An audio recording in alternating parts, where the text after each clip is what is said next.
Hello everyone. Is anyone there? I don't know how the Facebook Live works. This is my first time doing one. But I'm assuming I could see comments. I don't know if anyone is there. I'll just wait a minute. See if people join in.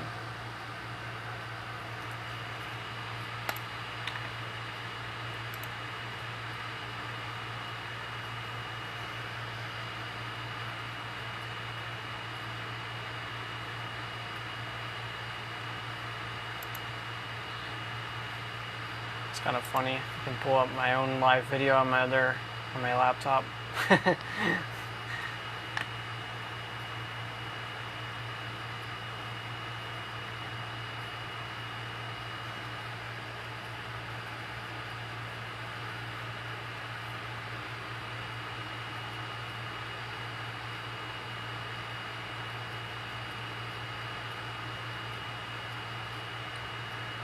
Just wait around a little bit longer. I don't see anyone yet. Maybe someone has questions about the challenge, and I'll do that. I just wanted to make this video today to explain the 90-day challenge that I did for French, and because I'm starting a new one and I want to invite other people to do a challenge. Hey, Shelly.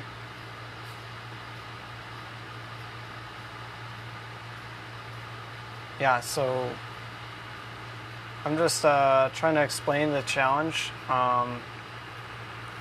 and if anyone has any questions, they can just type them in. I think I should be able to see them. I don't know. I've never done a Facebook Live before.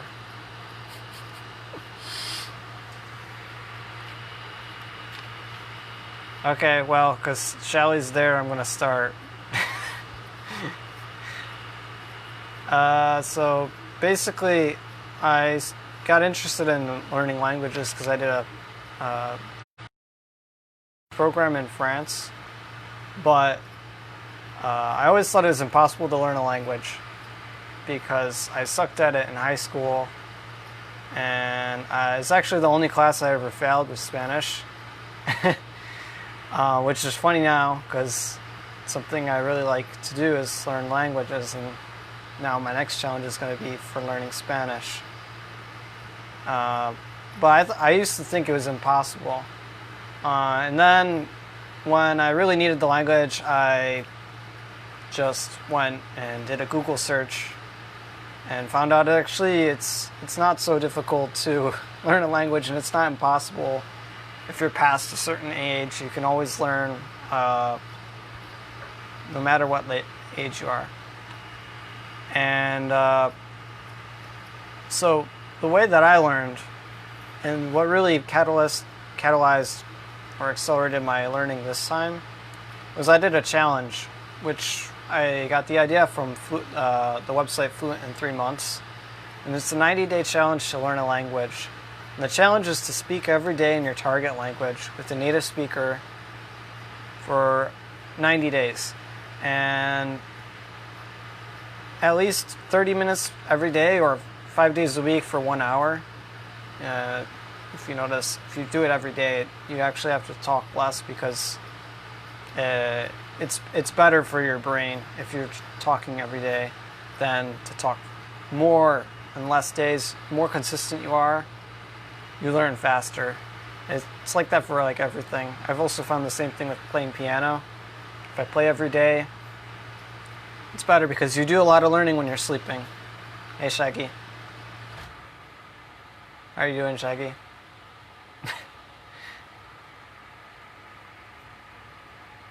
So, that's the challenge, 30 minutes a day or 5 days a week for 1 hour for 90 days. Speak with the native speaker and just have a conversation. Your goal is to communicate with someone. And why do we learn a language? Why do we want to speak another language? It's not so that we can read a textbook or read the newspaper usually. Or most people want to learn a language so they can communicate, have conversations, make friends, and it's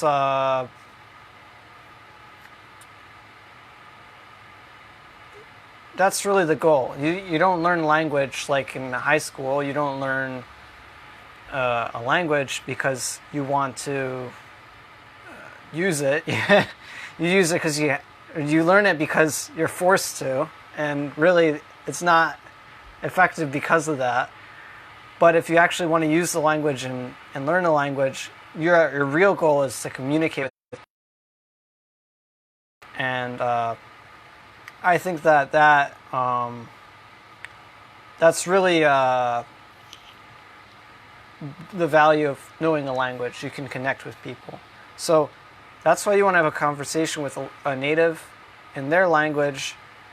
And if you do that every day for 90 days, you'll notice like a huge progress. I was really even amazed by the progress I was making with each practice session.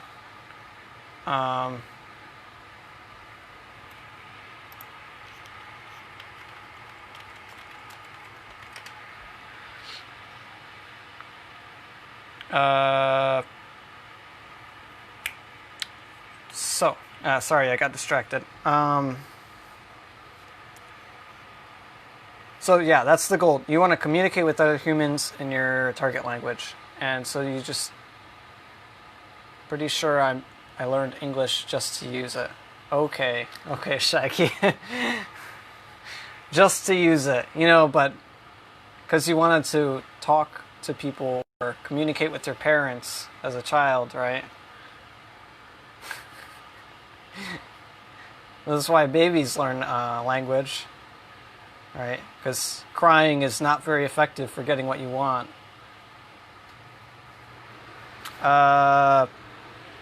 Okay, and so now that I put that goal out there, by the end of the challenge, the goal is to be able to have a 15-minute conversation with a native speaker and pass from the level where it's painful to you have a painful, broken conversation and move into a communication of ease, being able to express yourself, and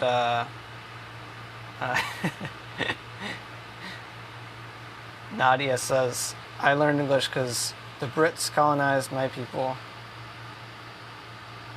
Yeah, I mean, I think that's the reason, like, most people speak English. Other than, well, didn't you learn it also so you could come to the US and talk to people in online games? Well, anyways, continuing on. Does anyone have any questions? Oh, there's 3 people watching.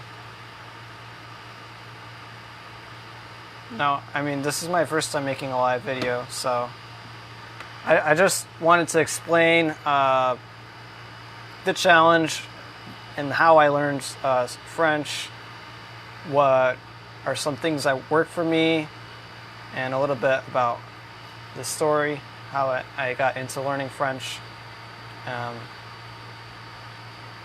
And by the way, I think that this whole process is really something anyone can do, because before I only spoke one language growing up. What's that? Couldn't you just learn how to say, hey, let's speak preferred language in like every language? Yeah, I mean, you could just learn that. But, and that is actually a good thing, but usually you need some sort of reason to talk, right? That might be enough reason, but a lot of people, if you don't speak the language, you won't talk for very long if you just say, hey, let's speak Spanish, and you don't know any Spanish, and you don't try past 1 minute. So if you want to learn a language, there's a few steps to it, and I've learned a few different methods, and I just kind of figured my from Google searches, reading books, and doing experiments. It's all experience to me. I mean, this call is an experiment too. I'm doing another 90-day challenge. The first one was an experiment. It was successful, and now I feel confident enough that, you know, the same thing can help other people. So that's what I'm inviting you here also to join us for another challenge to learn. And I'm learning Spanish, but it doesn't matter what language you're learning. You can learn any language, because most of the learning you do is you're talking one-on-one to a native speaker. Shaggy's just sarcastic. You can ignore him.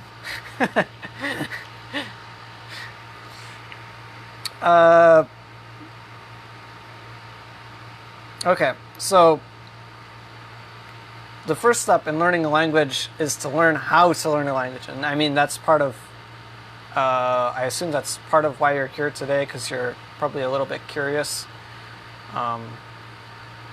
But first you want to have like a solid method. I think I'm a big fan of the method of speaking as much as possible in the language and getting as much practice speaking that language, because that's how you really learn the language. That's what I believe, and that's what really worked for me in French. Every conversation I have, I just learn a lot. So Shaggy asks, do I need a native speaker to do this challenge? You don't need one in advance, but you need to be talking to a native speaker. I think it's you'll learn way faster if you're actually talking to a native speaker, and you'll actually learn a good accent if you're talking to native speakers than if you're talking to, it's like when you try learning Spanish in high school and your teacher is American and they have like a really strong American accent. It's going to make it way harder to actually learn the language in a way that you can actually communicate with other people. So Jonathan, John just says, I know how to say, hey, let's speak English in 3 different languages. Well, that's a good start.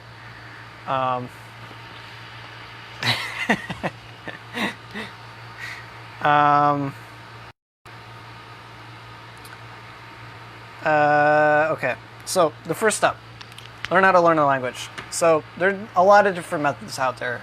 A few that I've been interested in are the Fluent in 3 months method, Fluent Forever, and the Mimic method. And these ones are really focused on speaking. The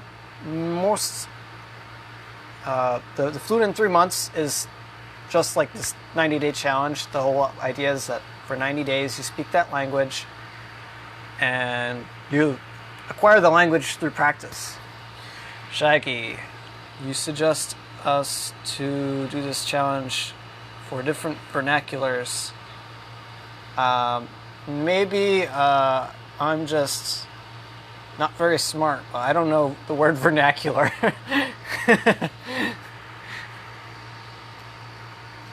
So if you can explain a little bit more or use different words, maybe it'll get through to my simple brain.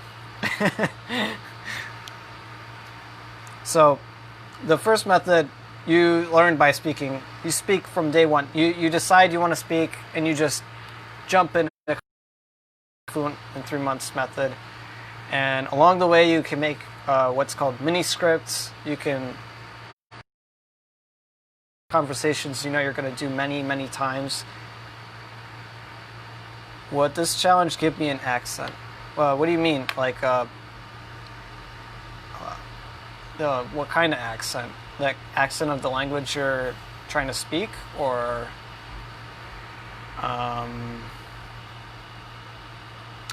I'll assume you're saying like if I learn French, will this just speaking in French a lot to native speakers give me a French accent?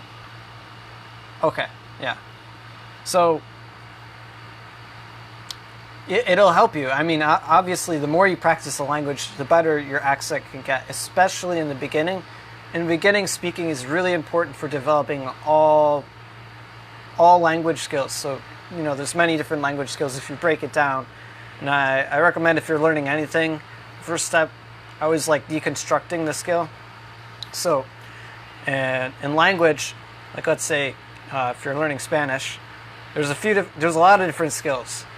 You got to learn the different sounds, and that means pronunciation, listening, and possibly a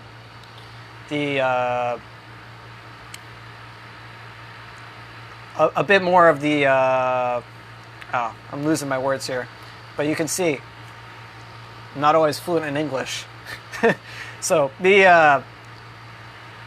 lenient on yourself when you're speaking another language, because being fluent does not mean that you can always find the words, just like in English right now. So I'm forgetting this other one. Maybe you want to learn tongue position, or different vowels and consonants in different language. I'm actually going to turn off this monitor because it's distracting. So there you have sounds, listening, speaking. You got to learn to listen and speak also, not just the physical component.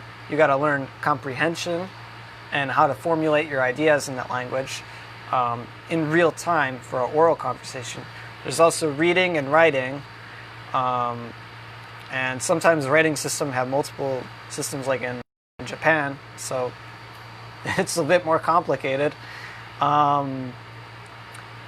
And what else? I think that's a good base. But you also have grammar and vocabulary, and your accent. These are all parts of it, and you want to learn each one is just one of those things. But what I'm saying is, early on, when you speak a language, let's say like the first 30 or 100 hours you're speaking a language,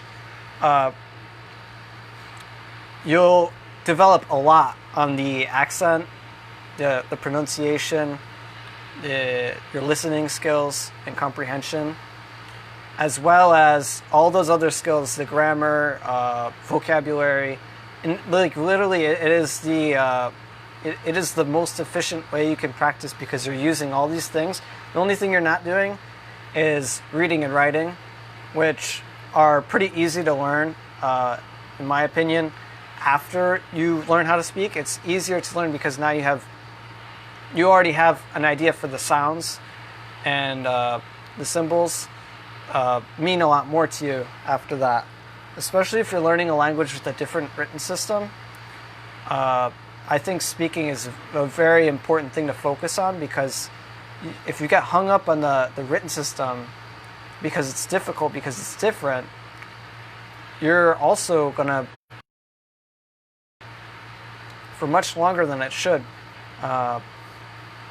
if you learn to speak before, it'll be easier to learn the written system. And also you'll be able to speak, which is usually the goal. I mean, you want to be able to read and write, possibly, but also remember, for a long time, most people didn't have the ability to read and write. So language is really an oral skill. It's really important to learn that component of it. And so Shaggy clarified, a vernacular is a style or way of languages spoken.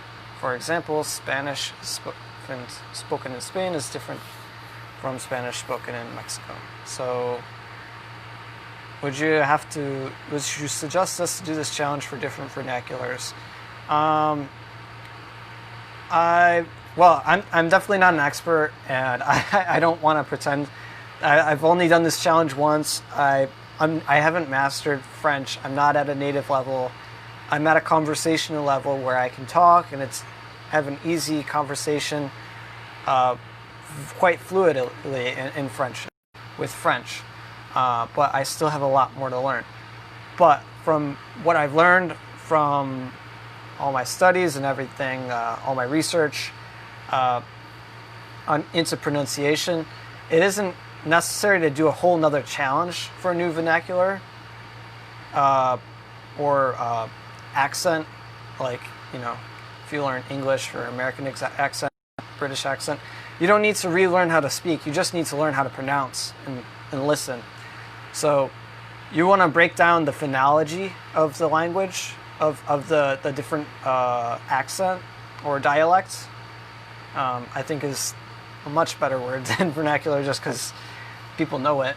You want to break down the other dialects, like let's say you're learning Portuguese, and there's Brazilian Portuguese, and then Portuguese of Portugal.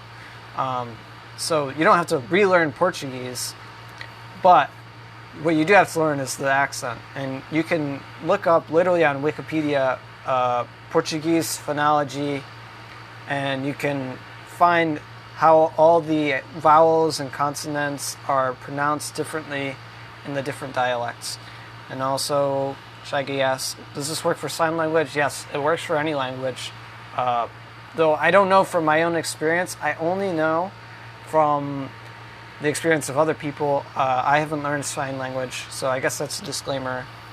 I've only used this to learn French, but I'm literally copying exactly the method that thousands of other people have used to learn languages. And that's why I'm really confident. I mean, especially, it's something different once you do it for yourself. But you definitely learn a lot when you're, if you do this, you'll learn a lot, and the method is proven. It's not just me, it's thousands of people who have done the same method and actually succeeded, finally, in learning a language. Okay. So, to move on, so this is the method, speak as much as possible. The other methods, Fluent Forever and Mimic method, they focus a lot on pronunciation and listening, first thing. And I also recommend doing that just because it makes it much easier to grasp vocabulary and talk to people. They're much more welcoming if you can, if you're easy to understand, or at least they can recognize the sounds that you're trying to say. And it's much easier than I thought it was. And to learn new pronunciation, really you want to go through it methodically, and you can use what's called vowel charts for understanding the different vowels. There's a lot of ways you can break down the sound and make it really simple. So that is really helpful for accelerating that process of learning the pronunciation and listening. I remember when I was learning first learning French, one of the sounds that was really hard for me was the French R sound, like in the word troisième, or rapidement, or retrouver, au revoir, au revoir. There's not an R in that one actually pronounced. But it was really hard because I had no concept of how any sounds in my mouth. And actually, you can break it down. I've just been doing this recently with Spanish because I'm going to start learning Spanish. This is the first. This is what's called a vowel chart. And it might be reversed, but this is supposed to be the front of the mouth and the back of the mouth, and this is the top of the mouth and the bottom of the mouth. And this is where your tongue's positioned. So if you're going to do a E vowel, like the letter I in Spanish, or E in C, the word C, it's right in the front top part of your mouth. E. If you get an idea of like where your tongue is, and then when you do the oo sound, as in like two, except in English it's a diphthong, but so I don't know a better word, but in Spanish it's tu, oo, oo. Your tongue is all the way in the back of your mouth. And if you go down here at the bottom, you have ah and ah. So anyways, and these are the Spanish vowels, so they're in a different place than English English vowels. But anyways, if you learn those vowel positions and how to make those vowels where the tongue is, that's going to really help. Also, another thing that I didn't even know was a problem for a while was nasal vowels in French.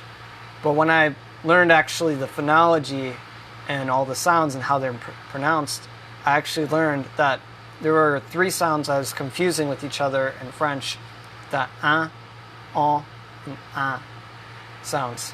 And there's actually 3 words, sin, son, and son. And they're completely different. There's actually a lot of homophones that sound exactly the same for each, but it's like the difference is between saying health, with, or without, I mean, and his. And it's really confusing if you say the wrong one. Or actually the other day I messed up and I said san, or I said san, and that's the wrong vowel because I was trying to say 100, and the person I was talking to thought I said cinq, which means 5. So I was actually supposed to say cent, and you might have difficulty hearing, you might be able to hear the difference, but really knowing the difference, it's really the tongue position, and it's a nasal vowel, which we don't have those in English. So anyways, that was something that I had a lot of trouble with for a while, but once I actually learned how it works, I was able to practice it, listen to it, and learn actually that. And actually, the French speakers I've been talking to have been telling me that my accent is actually pretty good, and I'm pretty easy to understand, unlike a lot of Americans, just because I put a lot of effort into this. Okay, so Shaggy says, are you able to confidently converse fluently with French women after this challenge? Well, I mean, that depends if I have confidence in myself when I'm talking to this woman, you know? But, I mean, in theory, I haven't tried, so I don't know. I should be able to. So, actually, some of my teachers are women, so yes.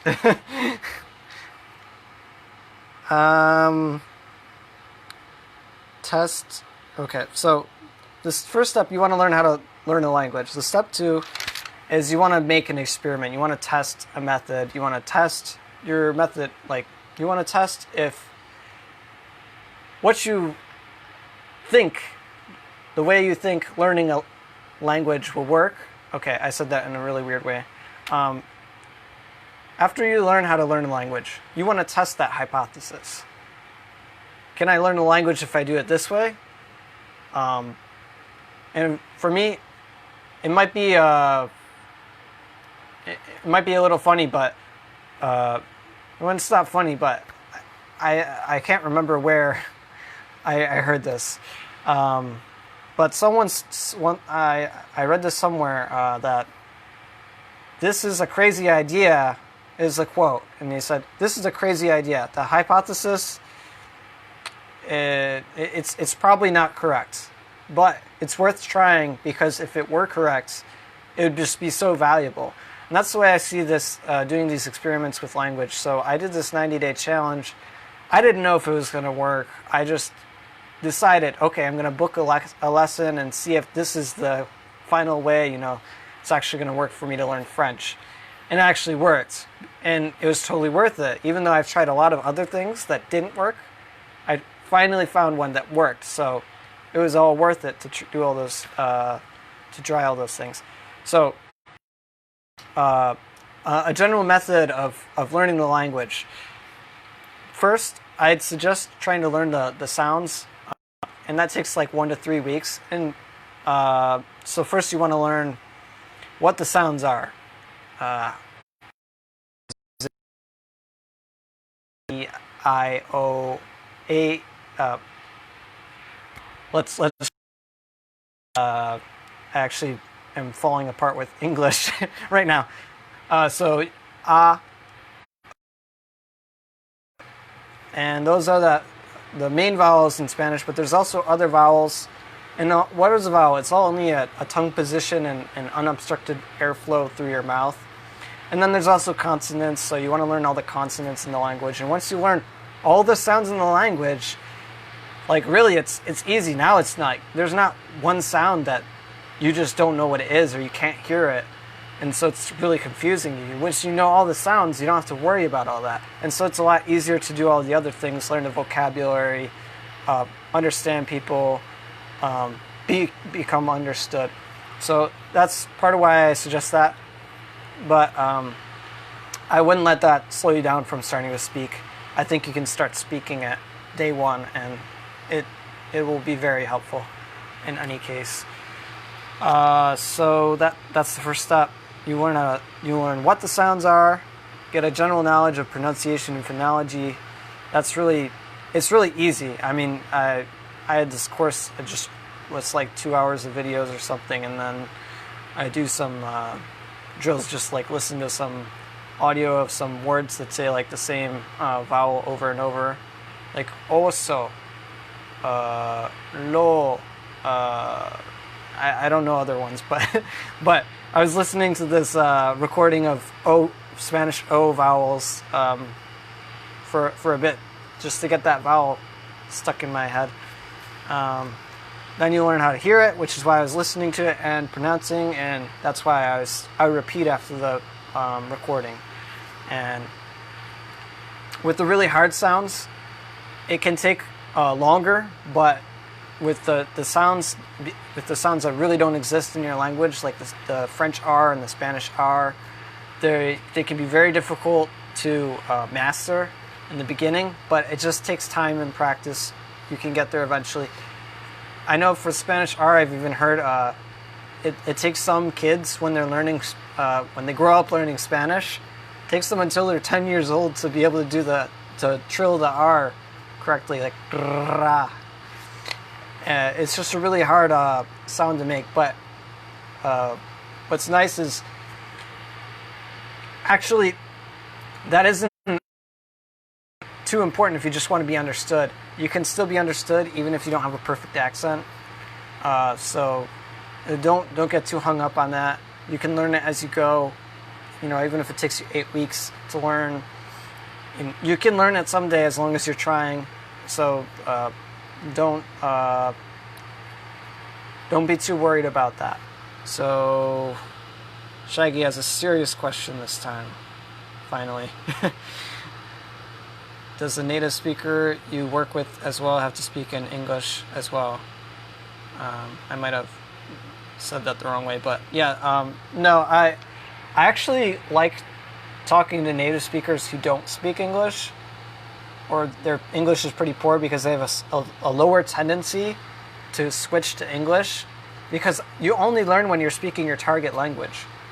So I find that those teachers or those people who are really good at English are not the best language partners, because they'll very easily slip into speaking English, and then I stop. I'm not learning anything.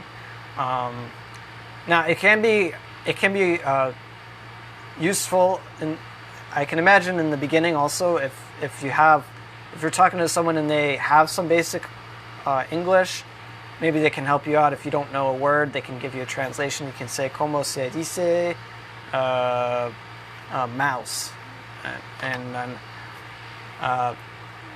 that can and that they can help you with that one word.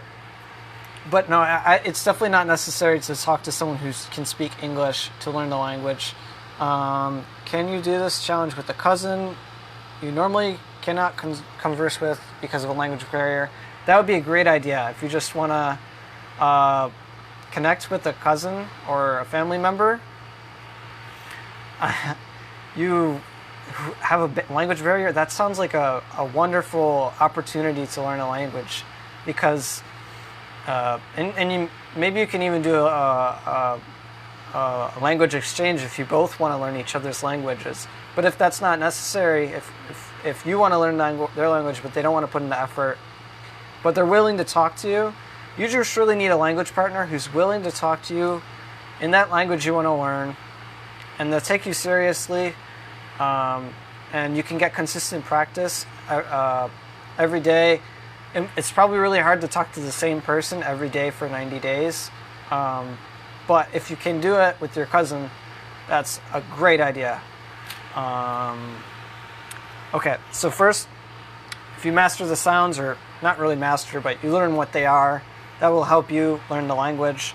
Because at least then you can distinguish, when you're learning words, you can actually hear them and partly pronounce them.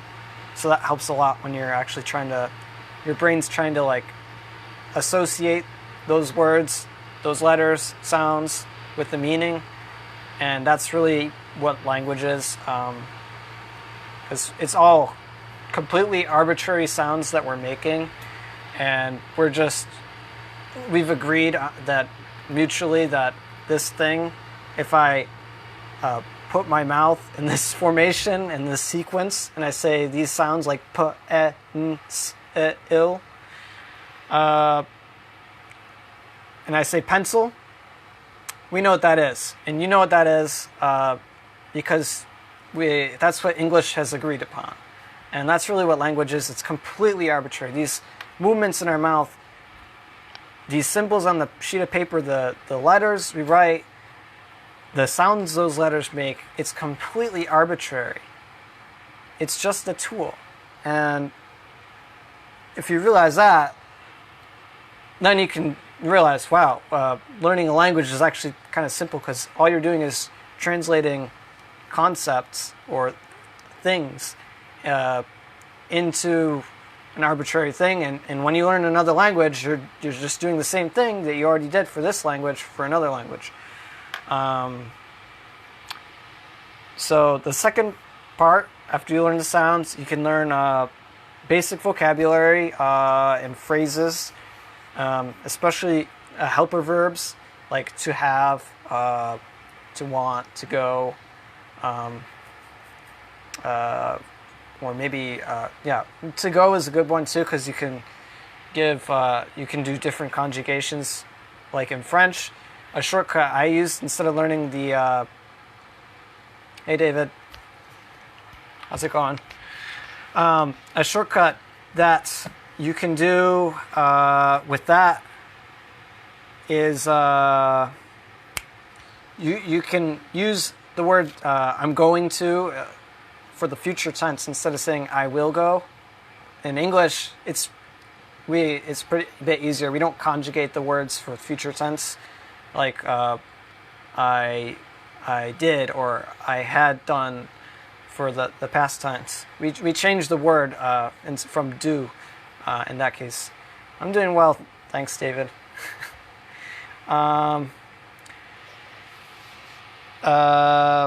So you can also use words like I'm going to, like in French I say je vais manger instead of saying je mangerai. So in the very beginning I can learn how to do the future tense without learning the future conjugation for all these verbs. It's a little bit easier when you use these helper verbs, and if you learn those first, it's really helpful. It's easiest to learn picture words first, and I like using, according to the Fluent Forever method, he suggests you making flashcards using images. Images only. You don't use any English writing at all. So like you'll show a picture of an apple, a picture of your mom, or whatever, and then it plays the sound. It says mère, and then you have to recall what the word means, or you see the picture, you have to recall the word. You hear the word, you have to recall what it means. So that's a good method for starters. It's easier to learn those concrete concepts like pencil before you learn those abstract words like tomorrow or away. Away is, you can actually illustrate that, but to,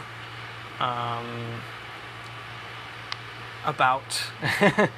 those are kind of hard words. Hi, Sandra. So another really useful thing when you're learning vocabulary is and I didn't know this. I thought if I learned a language, I had to learn tens of thousands of words. But really, did you know that 100 words actually make up 60% of the language? The 100 most frequently used words are 60% of what we say and read. So, words like I, the, it, am. These words, they're used so often that it's actually 60% of the language. So there might be, 50,000 words in English, probably more. But if you learn 100, you can actually understand 60% of the language. It's really incredible. And really, if you extend that, if you learn the 1,200 most common words, that's actually like 95% of the language. And for the rest of it, I actually wouldn't suggest learning like the 2,000 or 5,000 most common words, maybe even past 1,000, because you'll get more benefit out of learning specific things. Like I play piano, so it's more useful for me to learn about music and vocabulary words that have to do with piano than if I were to learn whatever the most frequently used word is, because I actually talk about piano almost all the time, and that is I don't necessarily talk about a lot of these other less frequent words very often. I might use it. So why not learn 100 words from each language and just stall for the rest of the conversation? Yes, you can actually do that, but you don't need to stall. You can actually have a real conversation with only 10 words. You can say like, I go store, I want apple, things like that. You can talk like a caveman, and actually I highly recommend it in the beginning. If it's your first day speaking a language, you gotta realize this whole process. And before you learn to walk, you have to learn to crawl. Before babies learn how to speak properly, and before you learn how to speak a sophisticated conversation like an adult, you have to first learn how to, babble and use your mouth, make some sounds like blah, blah, blah, blah, or maybe cry or something, right? And then you start learning single words like mama, and you start talking like a baby, You say things, you don't say it properly, but you get the point across. And that's where you want to start with learning a language. That is really going to help you get started, because once you start doing that, you learn really fast if you're just doing that a lot. You'll pick up the rest of it. So you want to start off talking like a baby or a caveman. You got to learn how to crawl. Then you learn how to walk. You start to talk more like a child, like a 10-year-old or something. And so you can actually formulate your sentences, but maybe you don't have the most sophisticated vocabulary. It might be a bit difficult to have those philosophical debates or talk about a technical subject or describe a story very well. You learn stylistic vocabulary in the next phase of sophisticated language like an adult. And that's really where you become like bilingual level. You really only need to be able to talk like a 10-year-old to have like really awesome conversations and learn about another country and make friends. So if you could probably name a bunch of friends you have or people you've met who don't have the best English, but still you're able to communicate very effectively, and you learn a lot from each other, even so. So I think that that's a good level to aim for in a language. It takes a lot more longer to learn the language after that point, to actually become at the sophisticated bilingual level, to go from the conversational level to that level. So the first level is pretty easy in my opinion, from my experience. Okay, so Xavier says, how old is your French? My French... Well, in total, I really studied French or practiced it for 8 months. And now I can have conversations very easily. And I do have some trouble when I try to describe things really in depth and I don't have all the options available. Like if I wanted to describe someone running down the street, I could say, he ran down the street, but it'd be a bit more difficult for me to describe all the details. He sprinted down the street so fast that I could see the dust flying through the air like he was Sonic the Hedgehog. It'd be a bit harder for me to say that in French, but I could actually get the point across that he ran really fast. So I practiced it for 8 months, but I did a program, an exchange program for 5 months in France 4 years ago. And that's when I started learning. So I learned for 5 months. And then afterwards I took like a 4-year break from French. There's not really anyone in... I met like 2 people here who speak French, and I had like 2 conversations in French since I came back, and talked a little bit with my French friends, but really not at all. Maybe like once. Hey, Victoria. So 5 months originally.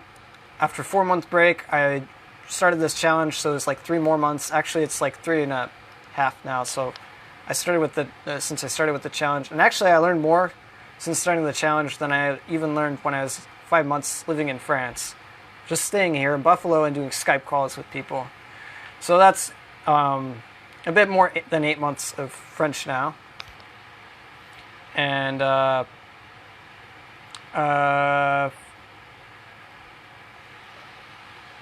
what next? Yeah. Oh, okay. So 8 months. Yeah, 8 months is my French. That's how old my French is, I would say. Okay. Shaggy had another question. Do you think we can become bilingual after a certain age? So I think there's a difference between having a native, your native language, your mother tongue, and learning a language probably after a certain age. But you can get to the same level of understanding. It just won't necessarily... You could probably sound the same and think the same, but there might be... I don't know. You probably can reach the same level despite whatever age. I've learned that actually a big reason why children can develop better accents than people when they're older is just because they're starting from a blank slate. When they hear a sound, they don't assume it's something. So when you hear a sound like a sound in French, when I say pain, and that means bread. But if I say that, pain, when you hear it as an adult native English speaker, you're probably going to hear the letters, like I said, the sounds, not the letters, but you're going to hear the sounds, like I said, a P, an A, and an N, like pan. But because that's the closest thing we have in English. But really, it's quite different what I'm saying. And I think a big difference between children and we're adults is when we hear that, we don't actually hear what it is that someone's saying, because your brain is trying to approximate. In the beginning, your brain hears all the sounds. You're babbling as a baby. You make all these different phonemes. That means just like the smallest unit of sound in a language. You make all the sounds in every language, but eventually your brain realizes that only these ones are important because those are the ones for the language that you're using, so it just throws the other ones out. If you hear, a sound like it's probably an I or an N, IN. Actually, maybe in English, some people say like meh, and it's like, that is a nasal vowel. So that might actually be the closest thing. we have in English, but that's, not everyone talks like that with that dialect. So I do think you can become bilingual. It might be difficult to get the accent there, but I've definitely met a lot of people who have like a ridiculously good accent in English that I didn't realize they didn't learn it growing up. So I thought that was interesting. And can we get to that point of thinking completely in another language? Yeah, I do believe you can do that. You could think completely in another language. I actually find myself, because one of the exercises I do when I'm learning a language, I try to think in that language as much as possible. And it's actually, you can do it from day one. I mean, it's just like, you just try. And then you can learn on a language that way. I just try to narrate things I'm doing or things I'm thinking about. I just try to default to thinking in French. So I think, I'm going to write a note in my book. And so then I just think in my head, how would I say that in French? Like, instead of automatically writing down that note or that thought in English, I try to think of it in French first, or now it's going to be Spanish. And that's actually helped me a lot because I come across words that I would never otherwise, or it would take me a while I would run across it another time, and I can realize holes in my vocabulary that way, and to learn the language a lot faster. Also, I just try to talk out loud just to train my mouth, the pronunciation, if I narrate my own thoughts. I know it might sound a little bit crazy if you're talking to yourself, but I think it's better than not actually learning the language as effectively as I could. I can learn a lot faster if I do this. Yeah.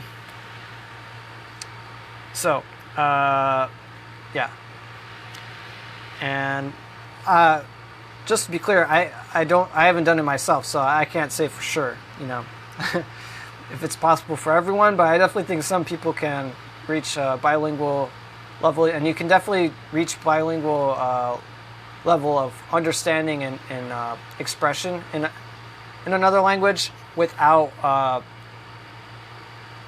after a certain age. It doesn't matter what age you are. You could be 50 and you could learn, but it might be harder. It might take you a little bit longer, but it might also be easier for certain reasons. Like, I think for me, it's easier to learn a language now that I'm an adult than when I was in high school. Yeah, Austin. And so that's partly because I have more focus, I have more motivation to learn the language. I'm a bit more wise. I know how to Google search stuff that I want to learn. And there's a lot of advantages I have at my age now, and I also have what helps is I can go out and find other people who speak this language. I can travel. I can pay for a Skype lesson.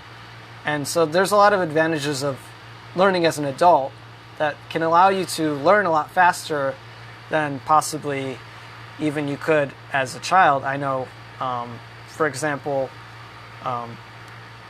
small children have really hard time concentrating. Like, if you look at children learning an instrument, they might play for like 5 minutes and then want to do something else. But as an adult, you can actually just go and you can do it all. You can just sit down for 2 hours or whatever you're determined to do and study and learn. And I think that's a big advantage that adults have, organization and focus. Although we don't all have that, but generally more than we had when we were children. Now, the third step in learning a language is practice conversation. It's the most important step. You could actually only do this, and I recommend doing it simultaneously with the other ones. But you'll notice if you start speaking in that language that you'll really level up after you have a certain number of hours of speaking. In the beginning, after every conversation, you'll just see, wow, like, you'll just have this huge quantum shift in how well you can speak, how much easier it gets, how much more you can express yourself, how the pauses between your words get shorter. And I notice in particular, like the first 30 hours, I learn the most. The first 60 hours and 90 hours, it's a bit diminishing, but obviously the more practice you have, the better. You'll learn more. And I think this is a really good way to quantify your learning, is how many hours you spent speaking that language. If you haven't spoken that language for 30 hours, and you think you can never learn that language, then you've really just tried the wrong method, because if you spoke that language for 30 hours, it's an experiment, right? But 30 hours is really not that much. It's 1 hour a day for a month, or you could even do that in a week, although that'd be really straining. So I don't necessarily suggest that, because you don't want to burn yourself out too early. You want to have consistent learning over the long term. That's the best way to learn anything, I think. So first 30 hours, most essential. The more practice you get speaking, the more you'll learn. I mean, and this is really how I've gotten here.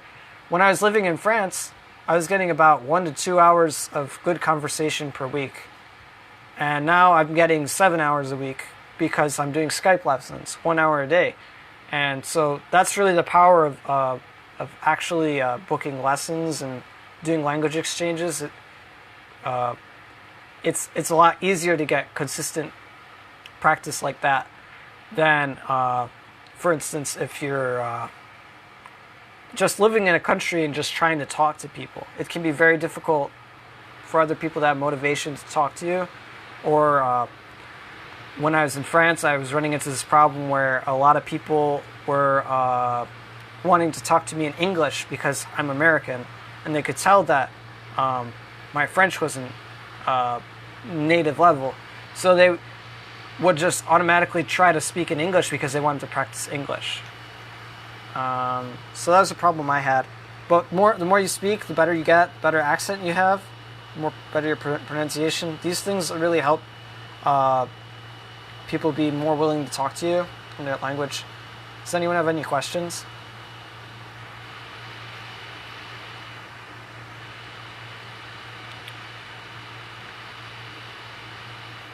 Okay, so yeah, conversation.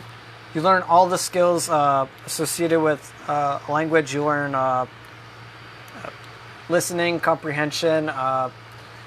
You can learn spelling too, even because if you're writing things to each other, or sending people each other things, or you can spell things out loud. It can help with spelling even. Pronunciation, reading, writing, everything really.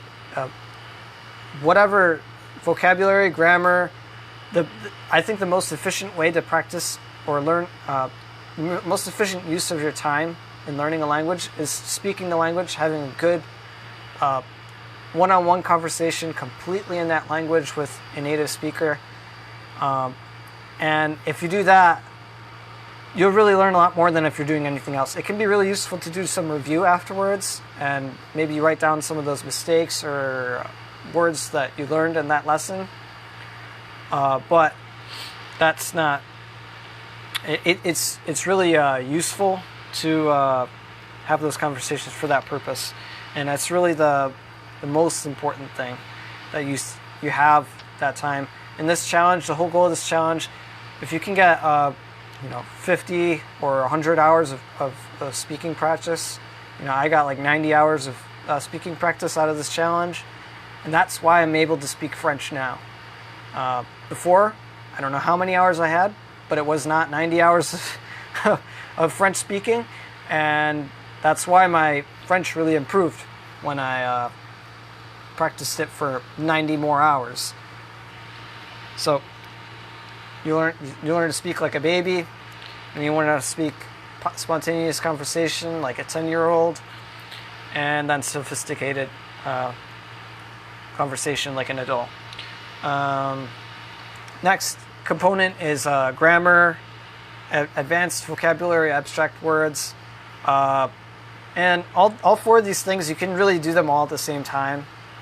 but the sequence, it's easiest to learn the sounds, simple vocab associated with images like apple, clock, mom, things like that you can have a picture of, as opposed to like words like though and there. They're more abstract. So those are easier to learn afterwards, after you have a grasp of the basic things in the language. After your ear is tuned to hear the language, after you can pronounce it a little bit better, and you can think in the language a bit better. Those things are easier to learn after. Also the grammar. You learn so much grammar just talking to people and hearing how they speak and repeating it over and over, that after you practice the language for 30 hours or 60 hours or 100 hours or whatever number, you'll realize that grammar is a bit more interesting, because when you go to it, you're like, oh, that's why it's like that. As opposed to when you're learning it from a textbook and you have no idea what it is. And you don't even need perfect grammar or even good grammar to communicate with someone, which is the whole goal of learning a language. If I speak like Yoda, you'll still understand me. If say I weigh this, me understanding, but it's strange. So you do want to learn later those things, and as you talk, you'll get a little bit better at that. But I would save that for after you have a bit more practice in the language, those more advanced things, like the grammar and a lot of the abstract words. So this is really where you polish out those details to get to the sophisticated conversation level and master the language, get to the bilingual level. Hey Vinko, what's up?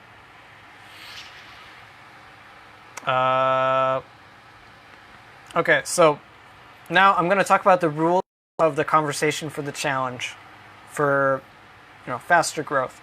So the number one rule when you're doing this challenge in the conversation, you want to speak 100% in that target language. If the other person speaks your native language, you want to be careful, because they might be tempted to slip into your language, like English, for instance. And if they speak too much of your native language, or you're not speaking your target language, you're not learning your target language, and I suggest trying to find another language partner or another teacher, because you'll learn a lot faster. It's okay sometimes, especially if you have like a abstract concept and they know some English, they can tell you what a word means, or help explain, for instance, an idiom, because it can be really hard to grasp some things. But in general, I'd say 100% in the target language. That is the goal, especially later on. But it's also really important in the beginning in that language. If you don't know how to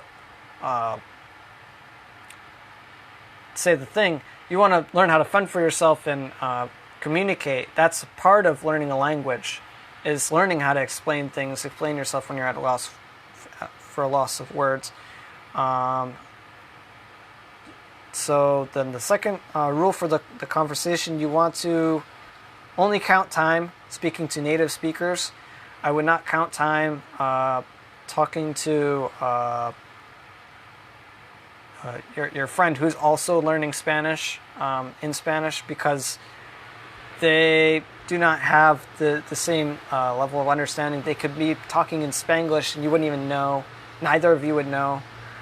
So you definitely want to talk with someone who has a bilingual fluency level. And also, if you talk to a native speaker, you can pick up on their intonation and their accent and a lot of other things that you want to be mimicking when you're talking to them.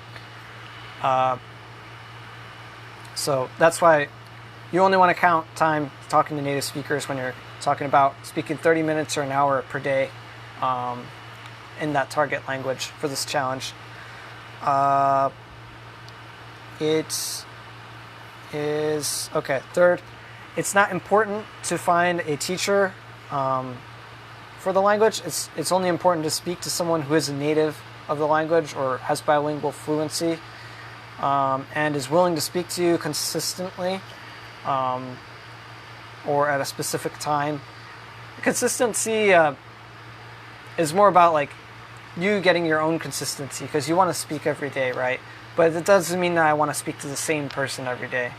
And it's probably even difficult. I've found it's probably better if I book less than 3 lessons, at most 2 lessons per week with the same teacher, because one, it's good to learn from and talk to other people and get different perspectives. But also too, it's good to talk to a lot of people, because what if one of them gets sick or cancels a lesson, or it's late, or your friend you're supposed to talk to, he forgot, So I would try to talk to different people during the weekend, and I try to schedule at 2 most, because I've had teachers cancel their lessons, and then I was just scrambling to find the last minute. So that's why I do that. But you could talk to the same person every day if they're willing. It's just, I think it's unlikely someone would want to talk to me for 1 hour every day. Why would someone want to do that? It'd be torture, right? Okay, so next step, or fourth thing about conversation. In the beginning, you can prepare mini scripts. If you're going to do your introduction, you're going to talk about what your name is, where you're from, what's your family structure, some things about your city, things you like to do. So you can make little scripts for that, and that's really going to be helpful in the complete beginning. If you never spoken this language before, it can be really useful to have a little bit of a note that says, what your introduction. And after a few times, you'll memorize it. And actually, that's a great thing about speaking the language, is once you actually have used this script in your conversation, you might only need to use it once or twice or 3 times, and you'll remember it forever. That's just kind of how powerful speaking the language is when you actually use it and apply it. And fifth thing, I would say, because you're learning the language, and there's going to be a lot of stuff that you don't know how to express yourself, you're trying to stay 100% in that language. Now that might be really hard sometimes. So what I do, it's kind of a little bit of a cheat, but I usually have Google Translate open in another window or another tab, and I really do not want to speak English during my lesson. So as a last resort, if I can't explain what I'm trying to say, or find the word, or find some mutual understanding for this thing I'm trying to say, I will pop it into Google Translate. Try to keep the conversation flowing as much as possible, but make sure you just don't use this crutch forever, and you don't rely on it too much. There should be a certain point where you stop needing it. So you don't want to end up typing your whole conversation in Google Translate because you don't know any of the words. That just means that you're kind of abusing the tool. You need to be able to explain something and talk in that language to actually learn. So yeah, I use Google Translate to help me also in conversations, but not abuse it. And what else? I'd say sixth thing, have fun, learn something, teach something, have an exchange, a conversation. That's all that this is all about. I've had a lot of fun doing the challenge. All I'm doing is, hey Inez, all I'm doing with these conversations is just talking to people, and it's a lot of fun. I can learn about what kind of music they like, and I can learn about French culture. I can learn about their different countries. France is not the only country that people speak French in. They also speak it in Morocco, Switzerland, Belgium, a lot of places across Africa, including Morocco. And you can learn about a lot of different things. You can learn about politics, philosophy, different books, talk about different subjects, whatever's interesting to you. No, don't talk about things that you're not interested in first. Like, I'm not interested in sports, so it's probably really hard for me to talk about sports because I don't know anything about sports. It's really hard for me to talk about sports in English because I don't care about it. Things I am interested in, like music and culture, travel, philosophy, books I read, things like that. Those are things that I talk about in French. And when you're starting out, you want to think about the things you're going to talk about the most often and focus on learning how to talk about those things. If you go to another language, say you're learning Japanese, now, you don't need to learn how to talk in Japanese about something that you don't know how to talk about or you don't want to talk about. You don't need to learn about how to talk about the news if you never talk about it. Now, if you want to become a bilingual level in that language, you do need to learn all those things that you can do in your native language. But that's the advanced level. For getting to the conversational level, that is not necessary. You want to focus on the most important stuff, the biggest bang for your buck. And that's the beginning. So that's that. And next I want to talk about how to find a native speaker to talk to. This is something, of course, this is always one of the biggest questions.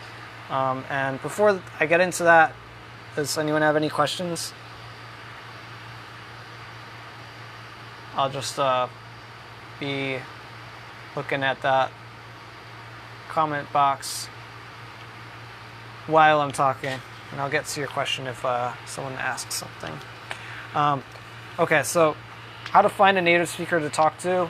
The easiest and most recommended way, because it's what finally worked for me when I was learning French, is to book lessons with a native speaker. And they're not real lessons, they're just conversation. You're just getting on that call and saying, hey, dude, what's up? Oh, not much, like, how you doing? Oh, you like piano? Like, oh, no. Oh, well, what do you like? Oh, do you like books? Okay. Find something common to talk about, it's good. But when you actually pay for a lesson, it's you both have a reason to show up. And so it's much easier to actually be consistent. This is why, for this challenge, I really succeeded. Before, every other time, I never wanted to try because I was like, oh, I don't want to pay to learn a language. But in the end, I tried it. It was an experiment, and it worked. And I think it's totally worth it just because, well, I mean, of course, you need to be able to afford it. But there's other options if you can't afford it. But if you can't afford it, it's the best option, I think. I got lessons for between $5 and $9 per hour, so it can be pretty affordable, and it gave me the extra accountability and consistency I needed that ultimately helped me succeed, because I was trying to do this, trying to learn French, but not finding native speakers for the last, I don't know, not really all the past 4 years, but a lot of the time. I was trying to learn languages and I failed every time because I never found a way to consistently speak the language. So the cons, or the pros with this, are it's easy, consistent, and it saves a lot of time searching for a language partner if you just pay them. But the cons are, it takes money. So that's the con. But there's other options. So the second way you can find a native speaker to talk to is you can go on a language exchange. So you can find these either locally or online. Probably less so now because of COVID, but things are opening up, so you might be able to find a language exchange locally. And a language exchange is just, people want to talk in that language, or in a language exchange partner, you can, let's say, I know someone that wants to learn Spanish, and I speak English, or they want to learn English and I want to learn Spanish, and they speak Spanish.